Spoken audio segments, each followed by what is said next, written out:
Oh shit, we back again. What's up, what's happening? Come to the party and bring a friend.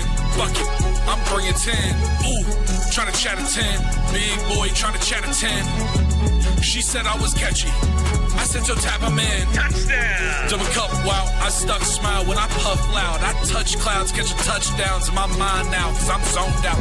On a porch couch in the iCloud. 2 coughs and I'm back now. 2 coughs and I'm packed out.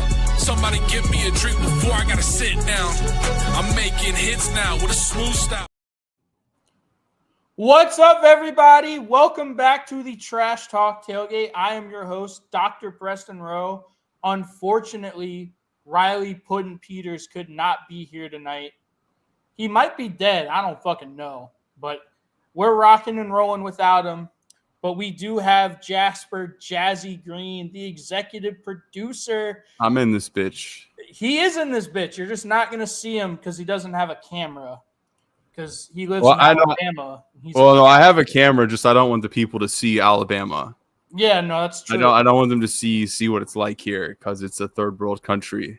It is a third world Tuscaloosa is a perfect allegory for the state. There's fuck all, but there is college football. Yep. So, Jasper, I do just have to ask you a question first before we get started. What did you think of this year's NFL draft? Entertaining. Mm-hmm. It was entertaining. We got to watch the Bengals fuck over Joe Burrow yet again. Yeah. That was, I think that we're going to talk about that plenty tonight. I was on the r/Tennessee Titans earlier, and man, those folks are on hopium. They are taking fat rips straight out the hopium tank, dude. They are hitting that shit so hard. Those people are excited for their season. Cam Ward is going to save them. Cam Ward is going to save them. That's what they think. It's just, Jasper, can you really blame them? That's all they have at this point. I have to ask you a question. Did they, like, in the later rounds of the draft, were they drafting linemen? Because I wasn't paying good enough attention to the draft to be able to verify that myself. But were they picking like linemen in like the last rounds of the draft? Because that was the hopium. That was like the strain of hopium that the Titans fans are on. Is like, oh, we got Cam Ward and we got the O-line to get him right, and he's going to take us to the Super Bowl. To be fair, they have invested in the offensive line the last 2 years in the first round. They got Peter Skoronski 2 years ago, J.C. Latham last year. So they are right to kind of have hopium, and they drafted a 5th-round offensive lineman in Jackson Slater out of Sacramento State. But it's just they are investing in the offensive line. Like I said, it's just they still don't have enough offensively. Like, you lose Derrick Henry. Obviously, a few years ago, you lose A.J. Brown, and they just haven't been able to replace those players productively and viably and effectively. So they really don't have a whole lot. Like, they have Calvin Ridley, which is hilarious because they traded away A.J. Brown, and then you get an older, worse version of A.J. Brown that you could have got for the same price. All you had to do was just pay A.J. Brown. And, and then obviously they released Derrick Henry, and he goes to the Ravens, and now they're a Super Bowl contender every year, in large part because of him. Yeah, Draven, you are right. You are absolutely right to thank the Titans for A.J. Brown. It's really fucking funny. But no, the Titans are doing one thing right. They are starting to invest in the offensive line, but they just don't have the skill players and the weapons around Cam Ward that I think he'll be successful. They still have a long way to go. If that kind of answers your question, Jasper. Yeah, for sure. So who would you say? I think we know, but who are the biggest? Who's the biggest loser of this draft? You want to do losers or winners first? I feel like the winners, the Eagles, right? That's not like they got fucking Jahad Campbell. They did get Jahad Campbell. Who's the winner? Who do you think are the biggest winners of the draft? Let's do the winners. It's a very weird draft. You're right. It was incredibly entertaining, but it was a weird draft in the fact that I thought for the most part, most teams did really well, which is something I've never said before coming out of a draft. And I think a large part of that reasoning is the fact that there was 18 bubs drafted in the first round. And what do we always say? Invest in the bubs. You have to invest in the trenches. Most years, teams don't do it. They go out and they're negligent. They neglect their bubs. They hate their bubs. And they want to get flash. They want to get running backs and wide receivers and tight ends that you could get in the second and third rounds. But I thought, this was the most offensive linemen and defensive linemen drafted in quite some time in the first round. So I thought there was a lot of teams, but like the biggest winners, I would say the Eagles, no doubt. Getting Jahad Campbell at 31 is just, it might be the steal of the draft. No, it's absolutely the steal of the draft. He led Alabama in tackles for losses, and sacks as a linebacker. Like, he's so versatile. He's an athletic freak. I love Jahad Campbell. And I think Draven, you're gonna learn to love Jahad Campbell as well. I thought the Chargers were a huge winner, getting Amarion Hampton. They were able to invest in a running back so early because they have, under Jim Harbaugh, they've invested in the bubs. They have a great offensive line with Rashawn Slater. Last year they got Joe Alt. They've improved the interior of their offensive line as well. So they get a big bruising running back to fit Jim Harbaugh. And then you also go out. Let's go look at the Chargers real quick. And then you also get one of my favorite players in this draft in the second round in wide receiver Trey Harris out of Ole Miss. I love Trey Harris. Trey Harris is a beast. And you saw last year for Ole Miss. Draven, that's a great point. He's so excited to be on the Philadelphia Eagles. He knows he's going to go win a bunch of shit now. Oh, yeah. It's like one of the best staffs for like developing players too. It is. Absolutely. And I mean, like, from what I'm starting to recognize, the Eagles fucking, like, tell me if I'm wrong here, but is their strategy not just draft the SEC? No, that's 100% their strategy. They just, it's really crazy, Jasper. So the SEC, they like Alabama, Georgia, Ohio State. Like, well, that's not the SEC. Well, no. But like just Alabama and Georgia in particular, they go out and they get the best recruits in the country out of high school. And then in the NFL, they're like, oh, we're going to go get guys from Arizona. We're going to go get guys from Oklahoma. And Oklahoma is a great school, but it's not the SEC. The best players are always in the SEC, particularly in the last few years with Alabama and Georgia.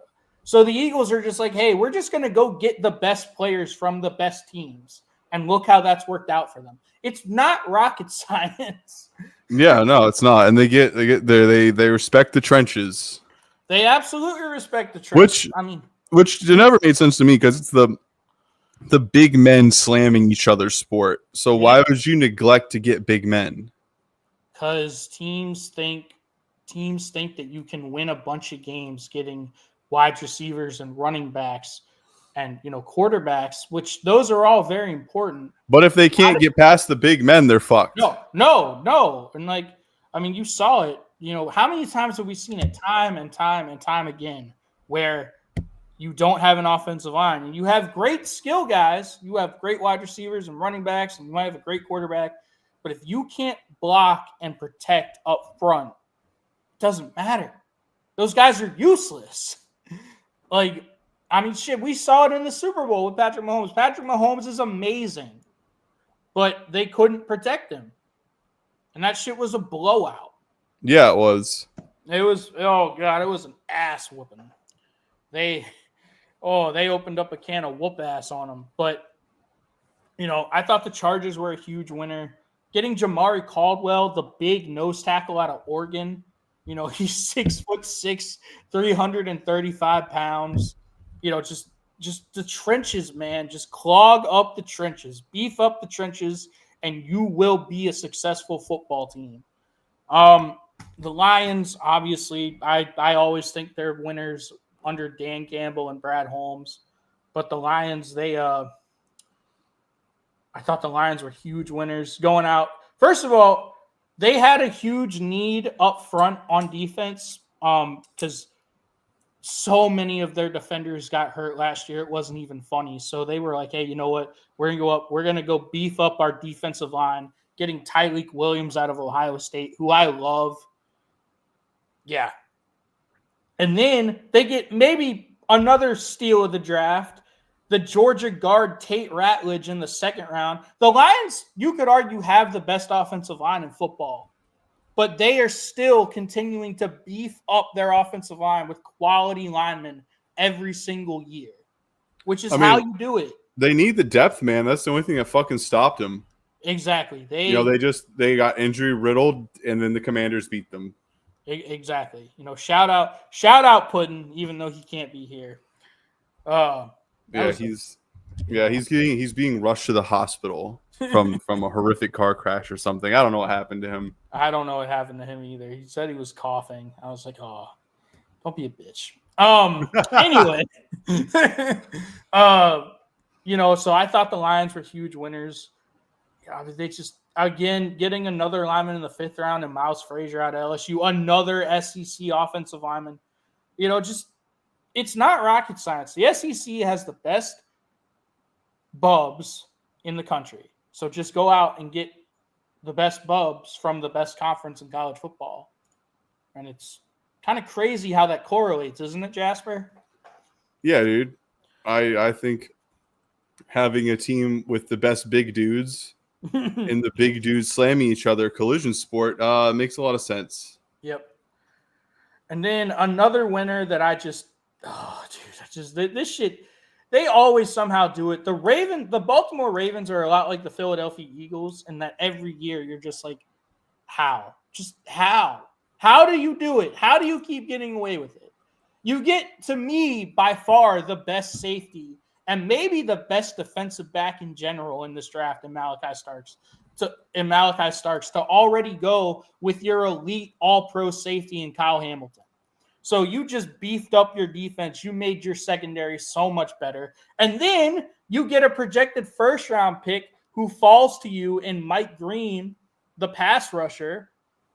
I mean, he fell because of some character concerns, but, the Ravens have won a championship, Draven. They've won one in the last, 15 years. Like, that's more than most NFL teams can say. But see, to Draven's point, though, they might not be able to win a championship. Like, they haven't won a championship recently, like within the last 5 years, but they always draft so well. They're always going to be in contention for it. They're always going to be in contention. They're going to be legit Super Bowl contenders every year. And that's all you can ask for.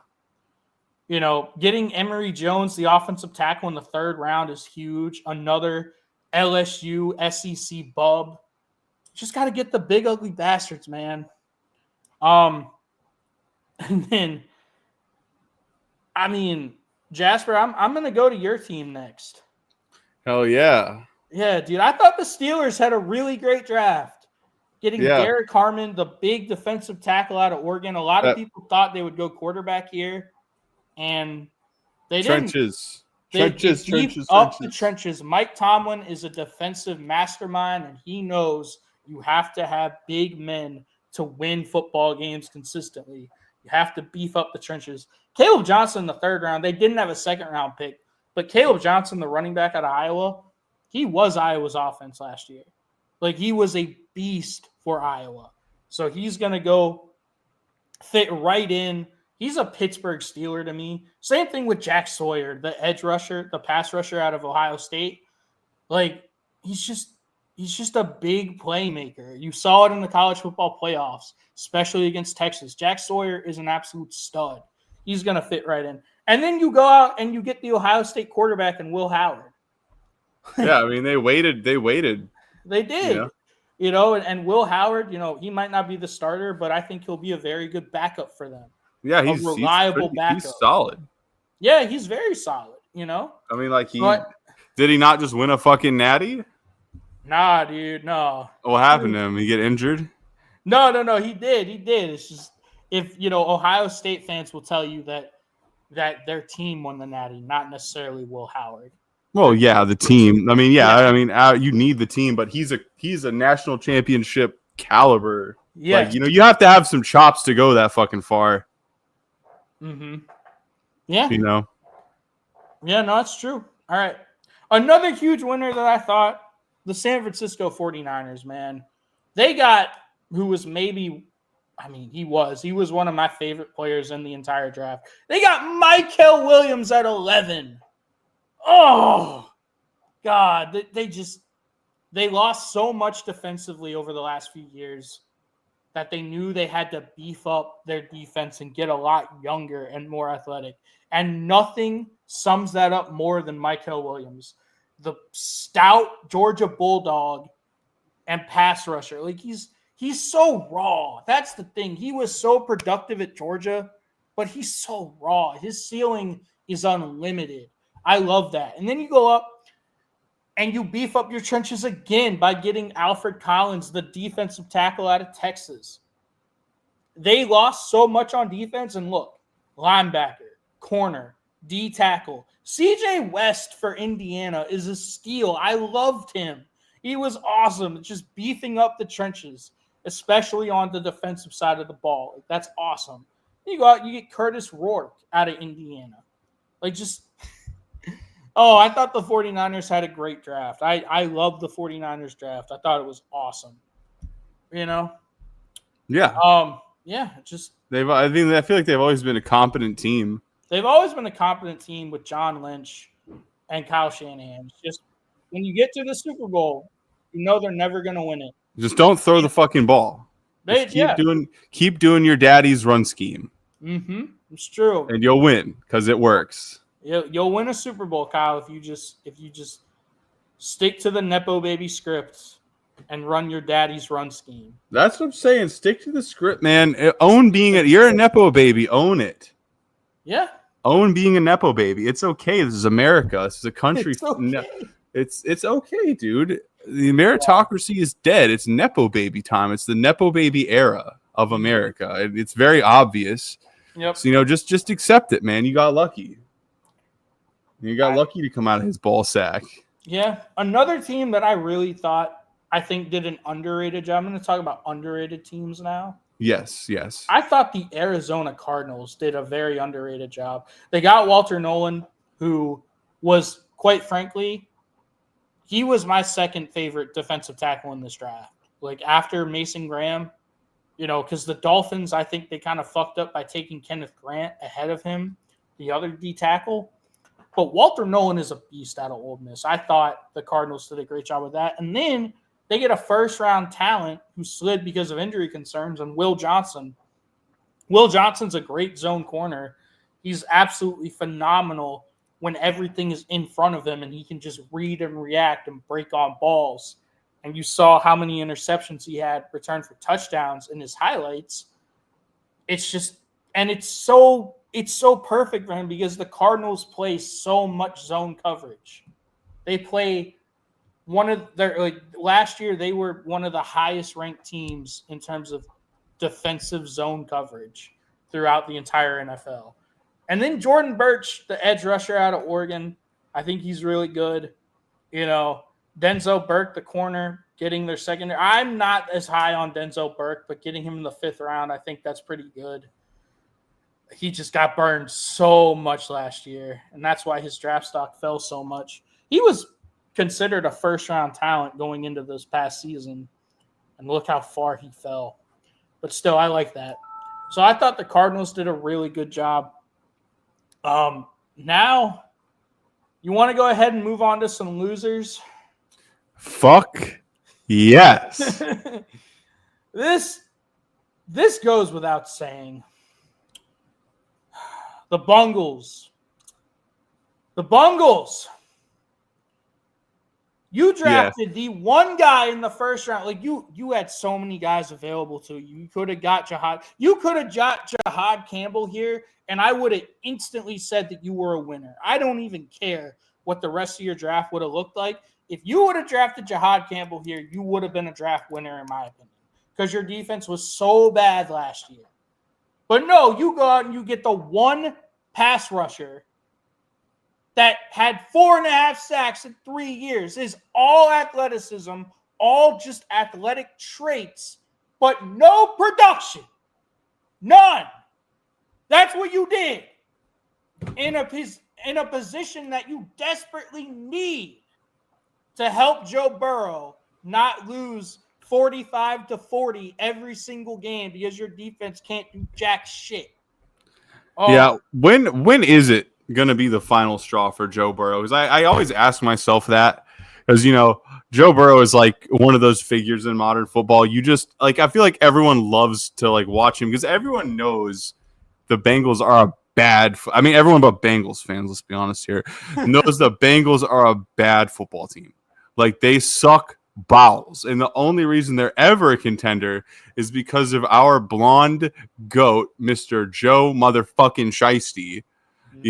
He's the only reason they're even in the conversation. And when is he done? Send his we always talk about this. There are so put him on the Lions. The Lions are winning the fucking Super Bowl. Year, bro. It's not even a discussion. The offense is pretty sweet, but it ain't Joe Shiesty. It's not Joe Shiesty. And I think everyone fucking knows that. Why is he so loyal to this poverty franchise? Well, they're paying him a lot of money, first of all. Well, of course, but the Jaguars pay fucking Sunshine a lot of money. He's Joe Burrow. He can get a lot of money no matter where he fucking goes. This is true. And when he was first coming out of the draft and the Bengals had the first overall pick, everyone knew they were going to draft him. But a lot of people said, hey, Joe, you're good enough. You can leverage your way out. You don't have to go to Cincinnati. And he said, but I'm going to turn that team around. I don't think he realized how reluctant the Bengals would be to just not help him at all. Yeah, exactly. and the other thing about it, and I think we talked about this around Christmas time, and I think you're right.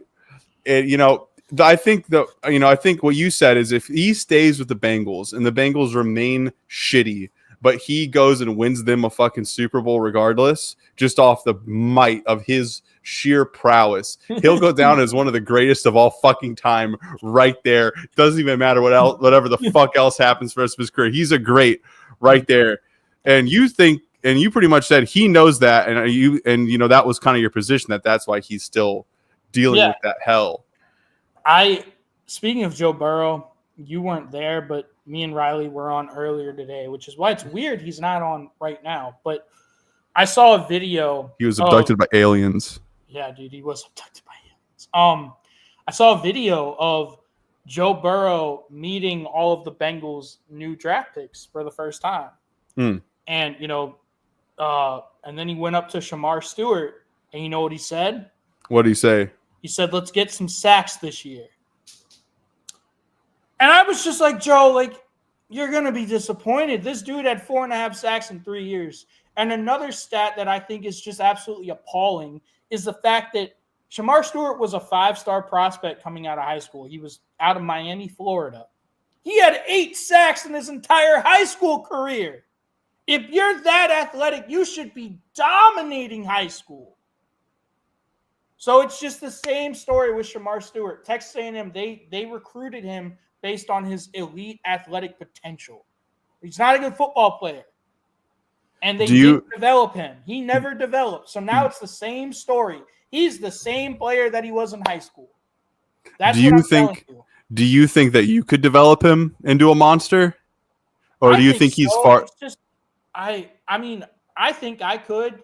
But that's the other thing that I hate about this pick. The Bengals are notoriously absolutely awful at developing project players like this. So he could not have gone to a worse team in terms of the expectations for him and their ability to develop him to meet those expectations. Does that make sense? Yeah, of course. Joe Burrow's like, hey, let's get some sacks this year. It's like, Joe, did you know that, he was pretty bad in college at getting to the quarterback, even though that's his job? I don't get it, man. I do think I could develop him, but I don't trust the Bengals at all. And then they go out in their second-round pick. They get Demetrius Knight Jr. out of South Carolina, who I like, but I think they probably could have got him later. Dylan Fairchild, the Georgia guard, I really do like that pick. You know, I think just get Joe Burrow some help, man. Just get him some help. That's, you know, I'm perfectly fine with that. Barrett Carter, Agent Zero, as Riley calls him, the Clemson linebacker. I was shocked he fell this far, so I do like this one, but I legitimately feel like you wasted a first-round pick by drafting a project player that has never even come close to reaching his potential. Like he is the epitome of an incredibly low floor but insanely high ceiling. But the problem I have with players like that is they need to go to like the fucking Eagles or the fucking, you know, who else can develop like the 49ers, the fucking Chiefs. 49ers. Micah Williams is going to be an absolute beast just because they know how to develop defensive linemen. And he's going to get to work with Nick Bosa, one of the elite edge rushers, every single week in practice. And he's going to get to go up against one of the best tackles in football in Trent Williams every day in practice. Micah Williams, I love that pick because he's in a great situation for himself and he's already a beast. But see, the differences between Micah Williams and a guy like Shamar Stewart is an elite level freak athlete. But the problem is he's not a good football player. So that means his ceiling is incredibly low. I want you to be able to be a good football player so I know at least that I'm getting a high floor guy. Like, yeah. I want a guy that I know what I'm getting. And with Micah Williams, you know what you're getting as a baseline, but you also know his potential is through the roof. Shamar Stewart, you're getting nothing as a baseline. You're getting nothing. I mean, he's a beast athletically, but you have to actually work with that. You know, he would have been better off going to the fucking Bills. He would have been better off going to the Bills, just anywhere except Cincinnati. So overall, I thought the Bengals had a bad. Well, hey Preston, before we get to this next loser, I need to take a quick minute since we were not planning to have Riley get abducted by the aliens. You know, we can't. I have to go check. I put my food in the oven right as you called me and told me I had to get on this. So let me check my food to make sure I don't burn my sauce. I actually burned my sauce. And why don't you tell the nice people about the upcoming TTT hats? Because we are still doing that. So just give me 1 minute. Yeah, so we do have TTT hats. We are in the process of making them to all you guys, you know, who love the TTT, and we really appreciate it. You know, we will have hats for you guys. There's only 3 of them right now, but our executive producer lost his. So technically, we only know where 2 of them are. So, yeah. But we're really excited for the TTT hats. We're really excited for that. You know, so stay tuned. We will be getting the hats out soon. It's just kind of a process to make them, you know. But we have not forgotten about the TTT's loyal fans and all of the hats that we will be making for y'all. So I think the Bengals, they not crazy about this draft. And it's crazy because, of course, the one team, like when most NFL teams have a great draft, in my opinion, of course, the one team that would be the Bengals. Dude, Jasper, like, how do the Bungles seemingly bungle everything? I mean, you know, we talked about it, and you told me that they're cheap. They're very cheap, yes. And that's a huge fucking problem if you are a fucking professional football team. Like, if you want to be cheap, I don't know, man. Go into literally any other field. Go into fucking like construction. Go into fucking, you know, tech. Anything else where you can like cut corners, but something that's like a competitive meritocracy. Like why? Like it's like racing. You can't be cheap in racing either. Mm-hmm. Like you just can't. Like the guys with like that's why like. You know, you have the money. If you have to buy, you have to get the best talent, the best fucking cars, the best parts. Same with football. If you get the best fucking talent, you need resources to develop that talent. Because if in the right hands, Shamar Stewart could be a monster. He's got the raw athletic power, you know. And here at the TTT, we're like, you know, we don't. It's a bad. Shamar Stewart's a bad pick for a team like the Bengals, but he's an awesome pick for a team. Like the Eagles. Yeah, like the fucking Eagles, you know? Or the Chiefs, or teams that develop those kinds of players really well. Yeah. not like the Bears or the fucking Bengals or the Jets. Like, or the Jets. Yeah. Let's talk about the Jets. We love to talk about the Jets. You should hit them with the thing real quick. Oh, yeah. Hit them with the. I think it's very important that we.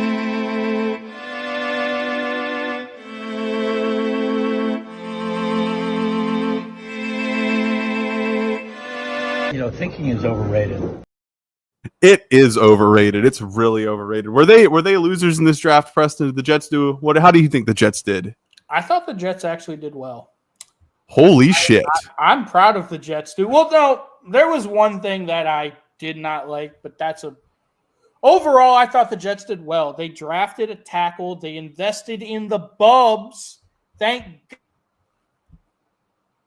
God they're finally learning with Armand Membu, the tackle out of Missouri, he is kind of like, he's another project guy, but, I trust Aaron Glenn coming from Detroit. I trust that they'll be able to develop him better than previous Jets projects. He's not that big of a project. He's another one of those guys that has a high floor, but an insanely high ceiling. And they're getting Bubs that are young, not old and injury prone. No, and so now, like, if you hit on him, he's going to be a cornerstone of your franchise for the next 10 years. Like, you don't have to worry about him. I really like Mason Taylor, the tight end out of LSU. Azariah Thomas, the corner out of Florida State. I really like him. You got him in the 3rd round, which I think is really good. The one problem I have is drafting this dude right here, Arian Smith. He's insanely fast. And Georgia, if you watch Georgia as much as I have the last few years, I think you'll know about Arian Smith. Arian Smith has all the tools in the world. He runs a 4.3 40.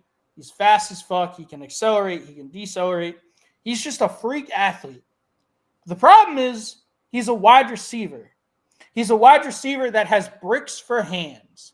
He cannot catch the ball for shit, which is why at Georgia, Carson Beck had a lot of interceptions because Arian Smith would drop the ball and it would get tipped up into the air. All those interceptions that Carson Beck threw last year, they weren't all on Carson Beck. A lot of them were on Arian Smith and other not great Georgia wide receivers. So I'm not a huge fan of that pick because, again, if you were to like switch him to like running back or just find ways to get him the ball in space, the problem is getting him the ball because he's just not he can't catch. He can't catch. Did Carson Beck go to the NFL or is he done? No. He transferred to Miami. Yeah. He's replacing Cam Ward. Yeah. So, I thought the Jets I thought they did do a good job. That's crazy. Yeah, man, I'm happy. So, you want to talk about Shedeur Sanders, the big elephant in the room for this draft, and we can talk some more about teams first. And I think I want to talk about the polar opposite of him, in my opinion, which is Jalen Milroe. So happy for Jalen Milroe. Dude, he's like, he's like probably the first ever football player besides Joe Burrow, but that I'm like legitimately a fan of, and I'm excited to watch him in the NFL. Well, because I liked him at Alabama, he was flawed, but he fucking got shit done. I also let's talk about the Seahawks because they did draft Jalen Milroe. Shout out Shamar. Yep, shout out Shamar. We love you, Shamar. We do. Yeah, we absolutely do. So let's talk about the Seahawks. So I love their 1st round pick. They absolutely needed to invest in their Bubs and invest in the offensive line because their offensive line the last few years has not been good. And Shamar will be the first one to tell you that. They get the guard out of North Dakota State. He's versatile, Gray Zabel. And also, I'm a big fan of Gray Zabel because when they show like the cameras, of him getting drafted. Yeah. Like just sitting at home with his family. In the background, his family was playing Catan. So I'm a huge fan of that. They get Nick Imanwori, who I thought was the second best safety in this draft. His production doesn't match the athleticism that he has, but he was still highly productive.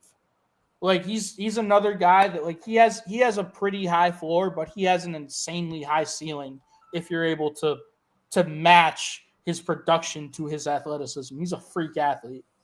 And then getting Jalen Milroe, the quarterback out of Alabama. I'm so happy for Jalen Milroe because the Seahawks, they go out, they get Sam Darnold out of free agency from the Vikings. He's going to be their starter. Jalen Milroe is not a day one starter. He probably won't be ready to start for at least 2 years. He is very much a project quarterback. Oh yeah, Great athlete who can run. Like, he's gonna get into the end zone in the NFL, like just with his legs alone. He's gonna be productive. The problem is he can't throw the ball consistently. no, he really can't. He can't. It's kind of hilarious. It was, every time watching Alabama play, it was kind of hilarious because, it is Alabama. It's one of the most elite programs in the country, but it was a weird time, Kalen DeBoer's first year coaching. It was a weird time for Alabama. But I've said, yeah, dude, they lost we lost the other Pope recently too. JD Vance killed him. He shook JD Vance's hand and then subsequently fucking died. So my thing is the reason I like Jalen Milroe is because he's a very flawed fucking player. He's not perfect at all. He's a project for an NFL team. But we talked about this a couple times. A program like Alabama, watching anything competitive, you can kind of tell when the loser's spirit is broken. Mm-hmm. When they're just taking their ass whipping, waiting for it to be over, and okay, what can we learn from this horrendous ass whipping we took? In a program like Alabama, you really never fucking saw that. They were even when they were getting crushed, they were which doesn't happen now. They were not giving up. You never really watched them give up. And no. I've always respected that. You're going to go out there, give it your all, even though you're going to fucking lose, but you don't care. You have that fucking wherewithal. So I'm always just a huge fan of that. Because I always when we're playing games and shit, when we're beating the other team, it's fun. It feels so good when you break their spirit, to be the breaker of the spirit, So, and someone you can't do that to, I'm always a fan of that. That resilience, I think, is really sick. So Jasper, you love it when you hear nearing victory. Oh yeah, dude. That's you're about to fucking win. Mm-hmm. You're about to fucking win because they just heard enemy team nearing victory, and that fucks their soul up a little bit. Yeah. That does something to their morale.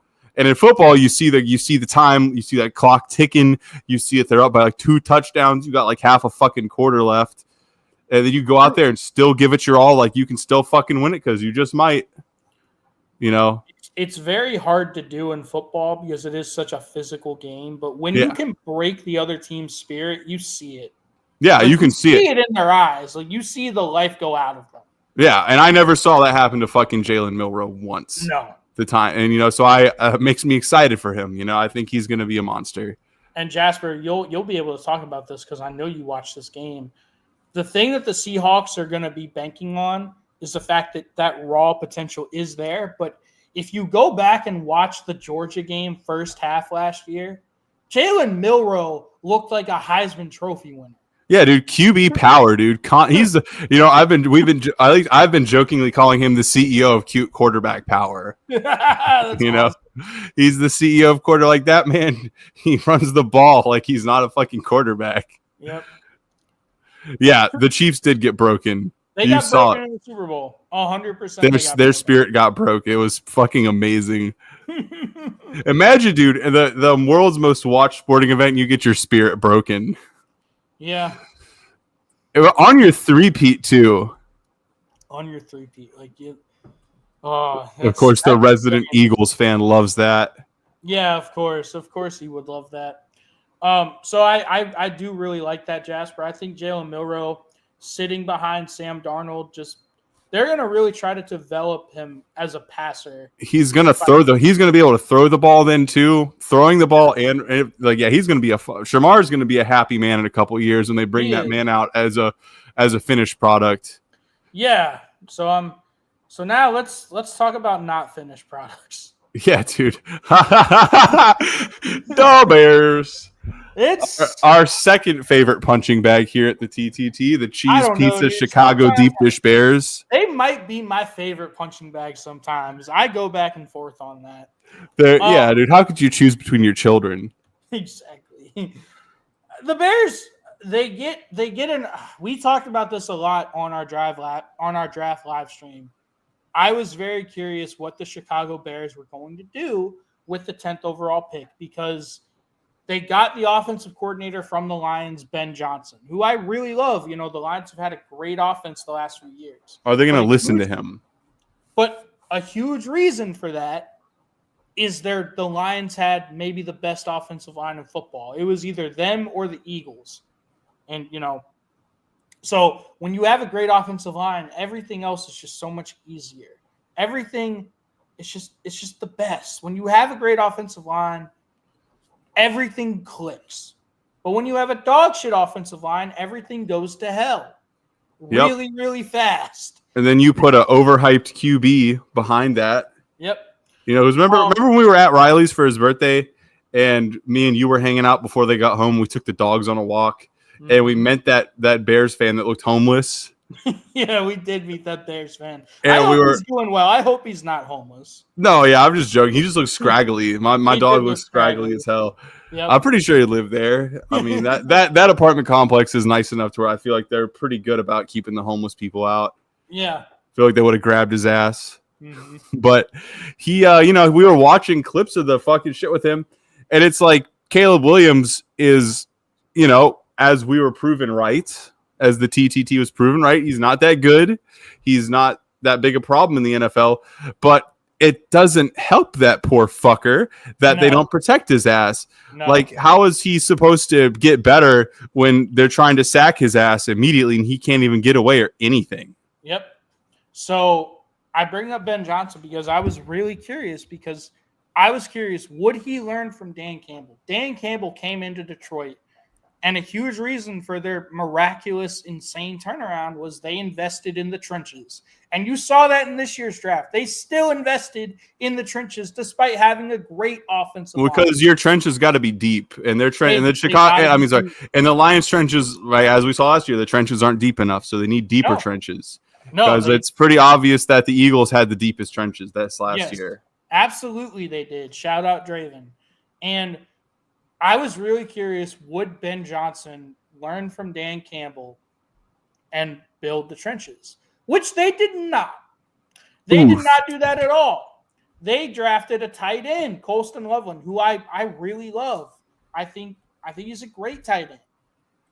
But it doesn't matter. Like, everyone was hyping up the Bears last year because they got Caleb. They had DJ Moore, a great wide receiver. They drafted Rome Odunze, another great wide receiver.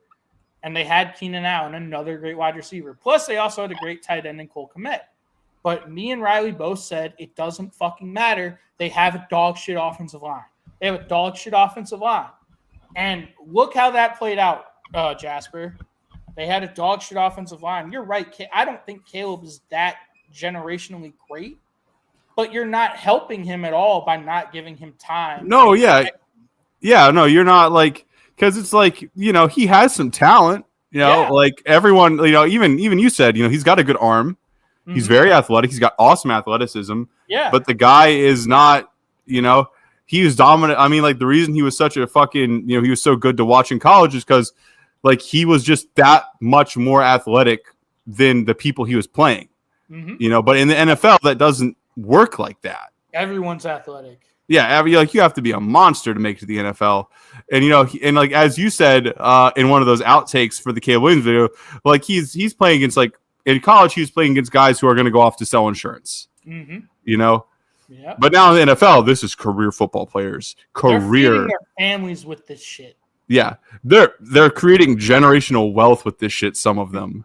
Yeah, they are. You know, not all, but some. Some are very much creating generational wealth if they don't burn their sauce. You know, hire a fiduciary if you come into millions of dollars, so you keep your millions of dollars. Yeah. But like, yeah, I mean, it's not the same. And he had the hubris to think that it would be easier because there'd be like older guys in there and shit. But it's like they're all on your level, dog. He was a big fish in a little pond for a lot of his college career, and now he's in the big leagues, and it's the big leagues for a fucking reason. But yeah, he has nothing to help him, and not a very good staff around him. Nope. Although I do like Ben Johnson, but I am concerned because Bears fans will tell you, and I know Bears fans are going to hate this, the fact that I don't love their draft. Bears fans will tell you, oh, we addressed the offensive line in free agency. But as the TTT has repeatedly said and has been proven right time and time and time again, if offensive linemen are available in free agency, there's typically a reason. Because if you're a great offensive lineman, your team is going to keep you. They're not going to let you go off in free agency and sign with someone else. So that should be a red flag that they got all these offensive linemen in free agency. I appreciate the effort, but it's not guys. You want to get those guys young. You want to get them young, and you want to be able to develop them because an offensive line is all about chemistry and being cohesive with one another. It really is a brotherhood up front. And it's just, free agents, they're older, they're not as athletic, they're not as, and they're more injury prone. Ask the Jets how, and we said it last year, everyone was hyping up the Jets. Oh, they fixed their offensive line because they got a bunch of guys in free agency. They replaced their old injury prone offensive linemen with more old injury prone offensive linemen. Yeah, no, those are guys like, and you said it. The guy, who did they get? Like the one guy they were super hype about. The Jets got Tyron Smith. Yeah, Tyron Smith, and what they should have done here, and what the TTT thinks they should have done here is Tyron Smith is a good pick. He's going to be good for another couple of years. Are you talking about the Jets or the Bears? The Bears. Sorry, the Bears. The Bears. Colston Loveland. They got Colston Loveland. Yeah. No. But who did they get? Who was that old guy they got that they were like, this guy's going to fix our whole OL? The Bears. Oh, the Bears. He came from Kansas City. Yeah. And the guy's good. And, what we said about it is he's going to be good for another few years. He's got another few years of this shit left. Yeah, however, what you really need to do is, since he's got that experience, you need to get what they should have done here. Go get a bunch of young bubs. Go get a bunch of young, big guys to fill your OL, and then let him help you. Like, let him be big brother. Let him fucking mentor these guys and turn them into the kind of beasts that he is. That's what you said at the time, and I think you're completely right about that. Yeah, no. I can't for the life of me remember his name right now. So offensive lineman, like you said, man, you need depth, especially in the trenches. Yeah, they get hurt. They're the guys.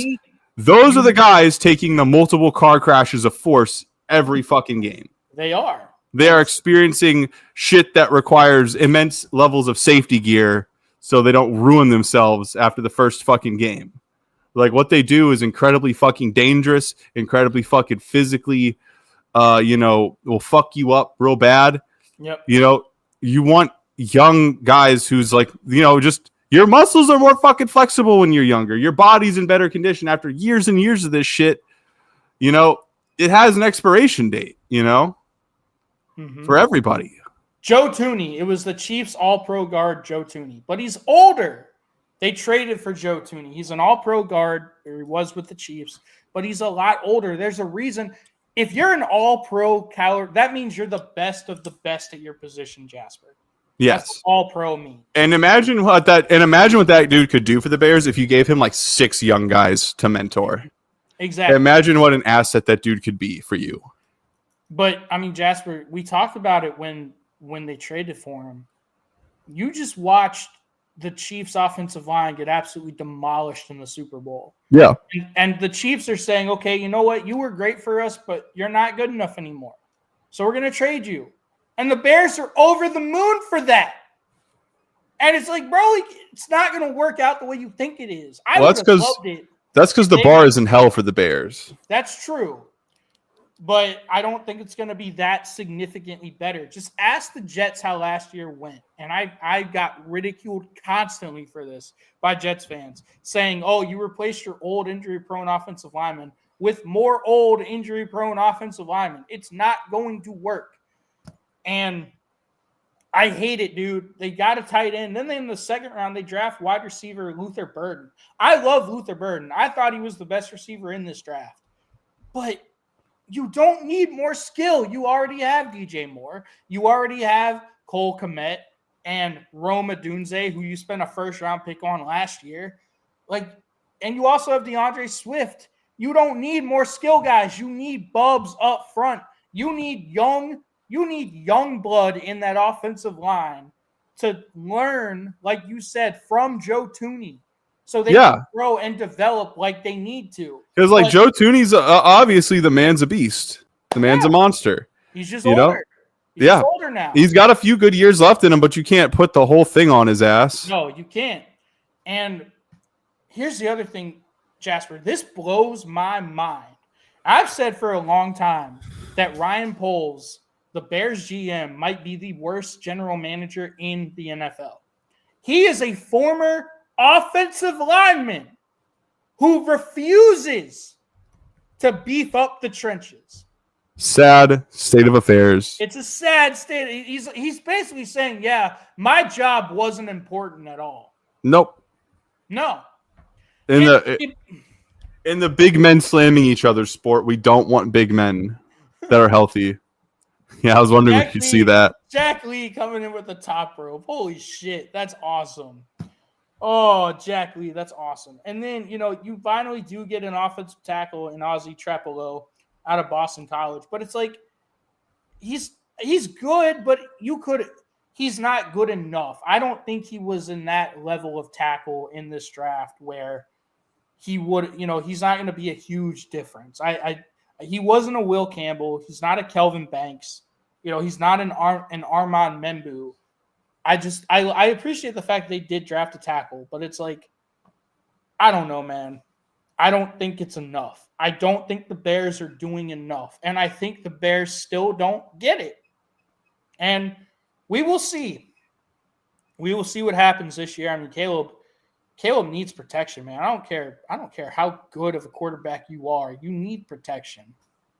Yeah, I mean, give him 6 years if he lasts that long in the NFL, right? Mm-hmm. He could, Caleb Williams could be awesome one day, but he was not, what was it that we made fun of that guy for saying he's not coming out of the box looking like Patrick Mahomes. But that's what you said 3 months beforehand. I did. Dude, it's almost like the TCT knows ball. It's almost. Yeah. That's the key word here, They should hashtag hire the TTT and hashtag listen to the TTT. Hey, dude, I'm proud. NFL, I'm going to give you a round of applause, though, because you did collectively, you listened to the TTT. You drafted the Bubs. This was the draft of the Bubs, unless your name is the Bears. Because you still don't get it. And the Bengals. Yep. Well, the Bengals are just dumb. Oh, God. And cheap. Both Bears, they're dumb and cheap. Poverty. Yeah. How do the Giants do? That's a great question. I've been going back and forth with this one. I love Abdul Carter. The problem with the Giants that I have is, as much as I love Abdul Carter, I thought he was the best player in this draft, and they got him at pick number 3. Because Cam Ward went, then Travis Hunter went. Abdul Carter is a better pass rusher than as an edge rusher than Travis Hunter is a wide receiver or a corner, if that makes sense. Yeah. Abdul Carter is the best pure player in this draft. He's going to be better than Travis Hunter as a wide receiver and as a DB, in my opinion. The problem with the Giants that I have is that your defensive line is already loaded. And you can't play 3. You have 3 edge rushers now. You just can't play them all on the field at the same time. It's just not how if you try to do that, your defense is going to be very unbalanced. Because you have Dexter Lawrence, who I love, the big defensive tackle. You went out last offseason, you traded for Brian Burns after your head coach said on national television to your GM, we need to upgrade our offensive line. You go out and you trade for a defensive end, which is insane. You have Kayvon Thibodeau, who you spent a top 10 pick on a few years ago at edge rusher. So you kind of have too many chefs in the kitchen at this point at edge rusher. Jackson Dart, I like. Again, you're not addressing your offensive line. I like Jackson Dart a lot. When he's on time and on target, he might be the best quarterback in this draft. But he's not going to have that luxury because you're failing to address the offensive line. You're not addressing the offensive line. They got a 5th-round pick on an offensive tackle, Marcus Mbow, out of Purdue. That's not high enough. That's not high enough. He's not going to be a difference maker at tackle for you. He's not going to improve your offensive line to that level. You need to invest. Jasper, does this make sense? Let me explain something. Let me try to explain something. Yeah, I'll let you know if it makes sense. All right, so I've always had this philosophy, and Riley agrees with me. To play offensive or defensive line, to be a bub, you have to be a large athletic freak. You have to be like inhumanly sized, like anywhere from like 6'5" to 6'6", anywhere from 280 to 315 pounds. You have to be that size human being, but you also have to be athletic as fuck. And you have to have good feet. You have to have good arm length. You have to be an explosive elite athlete at that size. Gotta be a warrior. With human beings just don't come around that often that look like that and have that size. No. So if you're gonna draft the bubs, you have to do it early. Because if you want elite level bubs, big ugly bastards on your offensive and defensive line, they're not going to be available later on in the draft. You have to draft them high. Does that make sense? Yeah. Just because they don't, human beings aren't supposed to be built like that. They're a rare being. Yeah. So just, does that make sense? Yeah, no, I'm fucking 6'4".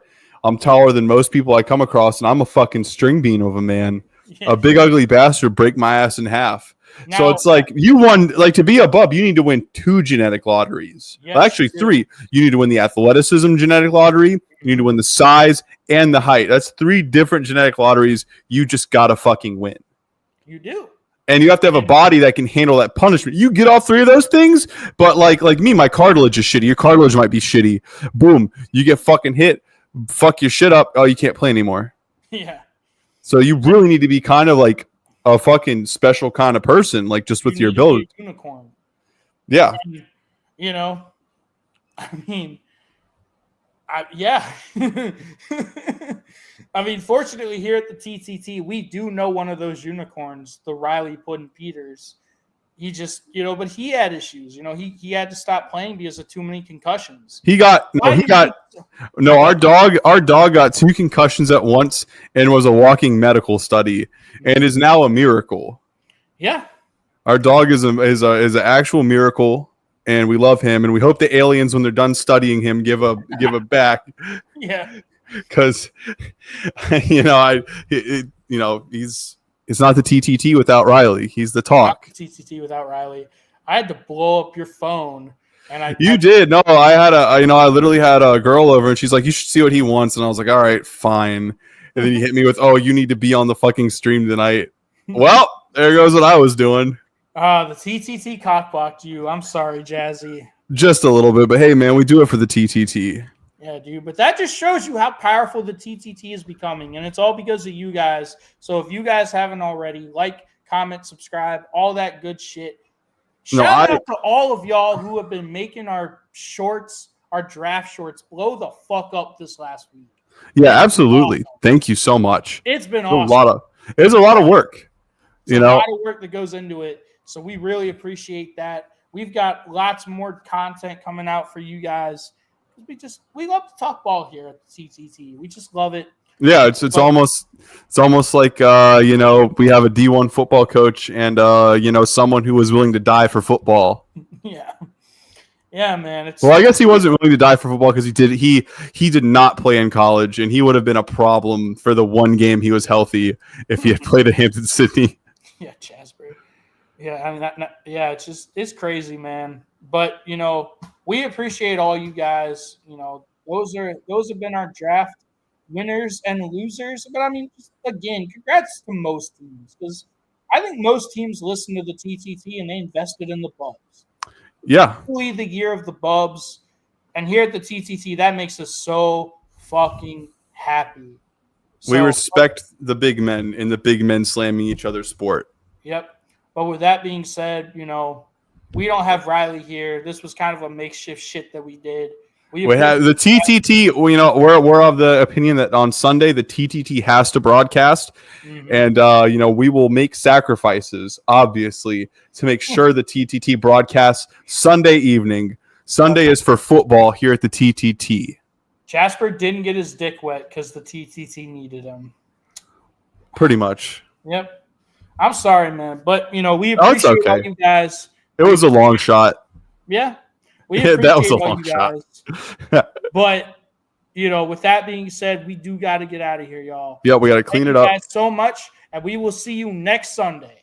And keep an eye out because we are dropping a Jets video, a deep dive, and then we got a Bengals deep dive coming after that. Not a lot of deep dives this year in the off season, but we're going to change that really fucking soon. Trust us. Mm-hmm. Yep. Appreciate you guys. See you next week.